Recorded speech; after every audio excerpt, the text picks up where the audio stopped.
మీరు కొత్తగా ఇచ్చేదే ఉంది? అసలు మీరు ఎక్కడ ఇల్లు ఏమైనా స్టార్ట్ చేస్తేనే కదా జగన్మోహన్ రెడ్డి గారు స్టార్ట్ చేసినటువంటి పేదలందరికీ ఇల్లు కట్టించాలన్న ఆకాంక్షతో 31,19,000 మందికి ఇళ్ల పట్టాలు ఇచ్చారు. మార్కెట్ విలువ ప్రకారం ఇళ్ల స్థలాల వాల్యూనే 1.5 లక్షల కోట్లు. ఒకేసారి 21,75,000 మందికి ఇల్లు నిర్మించేటువంటి కార్యక్రమాన్ని చేశారు. 5 ఏళ్ల సమయంలో 2 ఏళ్లు కోవిడ్ ఉన్నా కూడా.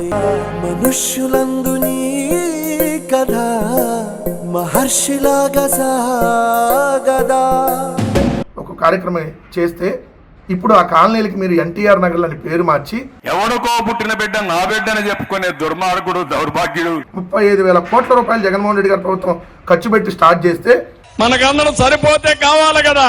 ఆ 1 సెంట్ రిజర్వ్ చేసుకుంటే మనం చనిపోయిన తర్వాత ఆ సెంట్ లో మనల్ని పూడ్చడానికి పనికొస్తుంది తమ్ముళ్ళు, అంతేగాని ఇల్లు కట్టడానికి పనికొస్తున్నా. మాట్లాడినటువంటి మీరు ఈ రోజు అదే ఇల్లుని ఓపెనింగ్కి వెళ్తున్నారంటే అసలు మీకన్నా ఎట్ట సిగ్గు లేదో